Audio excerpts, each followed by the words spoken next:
널 기다렸어.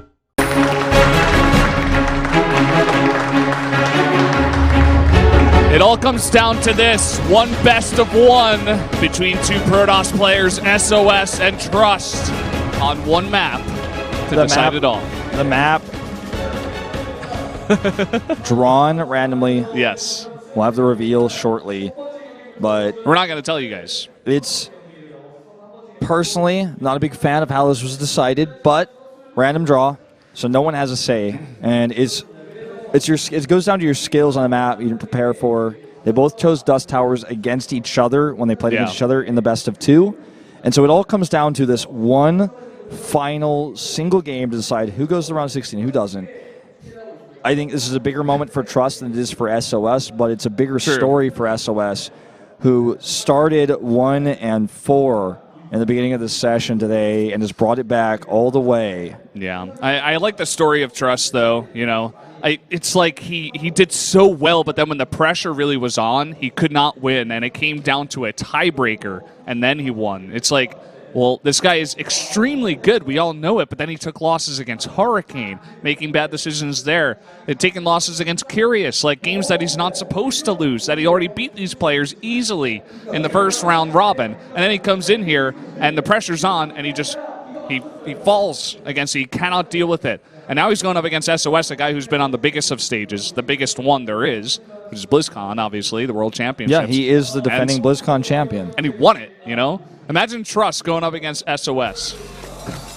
It's unbelievable when you think about it for these two player situations. This, in what is the forbidden set 31, will be the decider in their best of three. He went 1-1 with SOS. SOS did the same. And this 31st set will be the deciding match. The only tiebreaker we've ever had in Star League history. It is starting tonight. Trust 5-0, then going 0-5. This has never happened in all my career casting for 6 years of casting StarCraft. I have never seen a player go 5-0 and then go 0-5. Never seen a player go 4-0 in a initial round robin, like up and downs, and then lose and fall out. It doesn't happen. It doesn't happen. Or sorry, I meant to say like 2-0 because that's like be on match point and then drop back. It doesn't happen. Especially with a format like this where you get 10 games to play. You got to win 6 of them. You already win 5. You just have to win one more. You can't win 1 out of 5. Out of 5 players that you already beat. SOS had the tougher road by far. He started off with 3 losses, losing even to Gumiho. Defeated Curious. That kept him alive. Then when we started the second session, he lost to Trust again, and everyone thought, okay, that's it. He's out. But then he won against Hurricane. Losing to Classic, no big deal there. Classic took a cool gambit. Then he wins 3 back-to-back games against Gumiho, Curious, and Trust. And now he has to beat him just one more time to advance to the round of 16. Best of 1. It's brutal, you know? You're talking about how it's an overall best of 3, you know? But they were extended, they were apart, they were not one right after the other. They just played one massive long game. It was like 20 minutes, 25 minutes. It was so back and forth. It was anyone's game, and in the end, SOS just barely wins it. And SOS is a player who's not known for individual league games. He's known for his Pro League and his overseas games. He is not known for Frozen Star Temple is the map that we're going to be playing on. A 2-player map here for Trust versus SOS. This final best of 1 that decides everything. The map is loading, ladies and gentlemen. Tell your friends, Trust versus SOS, the last game to decide who will be the 3rd player to move to the round of 16.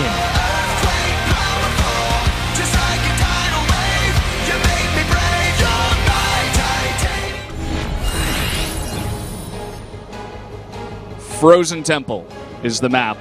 These 2 players have not played against each other on this map just yet. It's going to be their first time and their last time in this group.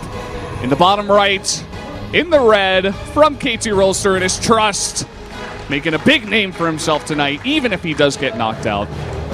And to the top left, in blue, his opponent, $O$, SOS, fighting back with all his might. A huge cheer on the crowd here for SOS, a much larger fan base.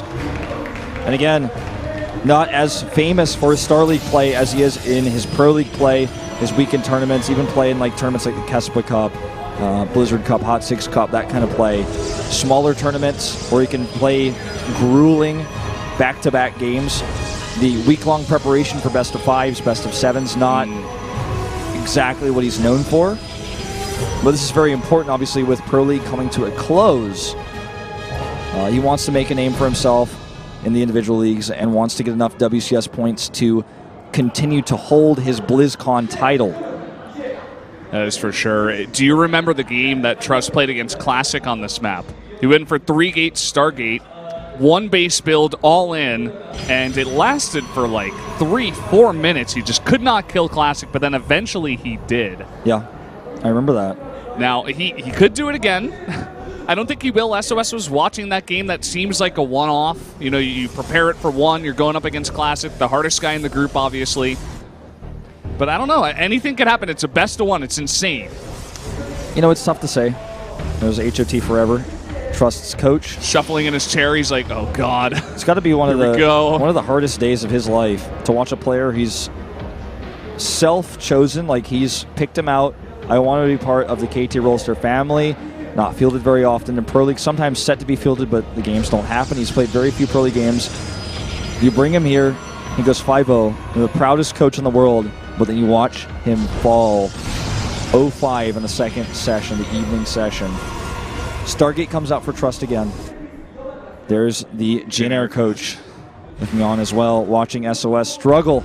So solemn. Come back. Not many emotions there, just patiently waiting. Guarantee you he'll probably shed a tear if SOS wins this. He's one of the most emotional guys. Definitely one of the best coaches we have out here for sure. I remember watching Maru and SOS's games at BlizzCon and how intense and how much he was screaming backstage, getting so hyped with all of his assistants and translators. All right, going to commit to killing this probe. Going to cost him a few hit points here. And we'll want to shade away right away. Actually, should lose that first Adept. Yeah, he definitely should. There it goes, and dead. He's going to shade into the main. Going to commit to kills and to a scout. Even gets an overcharge here. You know what, though? Because he loses both, this is a huge win for SOS. Because now he knows there's no threat of a scout for the rest of this early game. Can make a Nexus freely, and that's what he's going to do. It is behind Trust, but this 4 Stalker pressure with 2 more that just completed. And the pylon coming down. SOS is going for it. He's massively ahead. He's not going to commit to an all-in or anything, but he's going to try to grab a mothership core, maybe kill a pylon. He's looking for damage here, especially with the Nexus that early. He sees blood in the water. He's going to keep his mothership core. I think he's got one at least. Yeah, he does. Back at home. And he's going to use that for anything, perhaps oracles that come across. There is an oracle that was made by Trust. It's going across the map right now. Okay, that's really huge. That's the one thing that SOS denied a lot of information, but he himself does not have a lot of information. He can, if he micros correctly, easily kill this pylon at the cost of some of his shields, and he wants to force a cancel on this. By the way, the Oracle back at home, going in. There's Mothership Core there, though, and 2 pylons. The Oracle. No response just yet. Okay, there's the overcharge. He's gotten a couple of kills. He gets to the second one. He can actually... Does he have enough energy? He should have photarned the other one. I guess he doesn't have enough energy just quite yet. No, not just yet. Okay, not targeting the Mothership Core. Now he is. He's going for it. He lost vision. He lost vision, but he's going all the way up the ramp. He will get it. He's going to get the Mothership Core, and that means no overcharges. Okay, looks like there was one overcharge that went on off screen right before it died, but he's got the higher Stalker number. Oh, he wants to kill this Nexus. The Nexus is tanking for these Stalkers, though. Trust is breaking down the ramp, targeting down these Stalkers one by one. He has the faster weapon. He has more Stalkers. He's going to take him out. He's going to win this fight. Yes, he is. Don't forget the Oracle's coming back. The Oracle's coming back. Okay, he actually thought he's going to kill every Stalker. He's going to kill every Stalker. The Oracle. GG. That's it. Oh my God. Trust advances. Trust wins. He moves on. And there you have it. Just like that, the best of one is complete, and Trust is your winner. It took him so long to get that 6th and final win, and he will complete the best of 3, taking the series over SOS 2-1 and advancing over the fan favorite and the BlizzCon champion. What a day for Trust. a roller coaster of emotions. You go from the highest high to the lowest low after losing to SOS in that last game, game number 29, and being forced into the tiebreaker. How do you prepare yourself for something like that? But he does it, a guy that does not have that much experience, a guy going up against a guy with some of the most experience in the world, which is stuff we talked about, and he actually makes it work. So let's talk about that game. What do you think about that? What do you think went wrong for SOS? I think SOS got a bit too flustered when he was dealing with the Oracle at home. I don't know. I guess he didn't have another overcharge just yet. It looks like he was at like 43 energy, something like that, just barely not enough. So close. Lost a lot of mining. Panicked a little bit. Overcommitted there. When he went to target the mothership core down, he lost vision for a second. He lost an entire round of shots. The Stalkers went to fire and lost vision like in the animation. So the animation was canceled. His Stalkers didn't fire. He didn't kill the mothership. Trust got a whole extra wave of shots, and then he had the faster warp-in because he was at home. Yeah. SOS was fighting. Closer, too. Yeah, exactly. SOS had to do slow warp-ins from the pylon. I think he overcommitted there. He didn't get the Nexus either. He started panicking, and I think he could have tried to maybe back off and transition, but he just GG'd away immediately. Well, yeah, from there, he was definitely behind, and his Nexus was behind even. He didn't kill the Nexus. I think he had to either commit to killing the Nexus or try to go up the ramp sooner, try to snipe the mothership core with a higher count of Stalkers. If he just killed the Nexus and backed off and didn't take damage and he had his own Nexus up, he would have been massively ahead. Yeah, there was a few different things he could have done, but he got flustered. That Oracle really won the game for Trust, in my opinion. His control was good. The mothership getting it just out of vision of those Stalkers was also very, very huge. And here you guys have it. Classic was out of the group a long time ago. Yeah, Classic's just watching on from wherever he's at. He might have gone home already, man. Probably. He's like practicing for this group.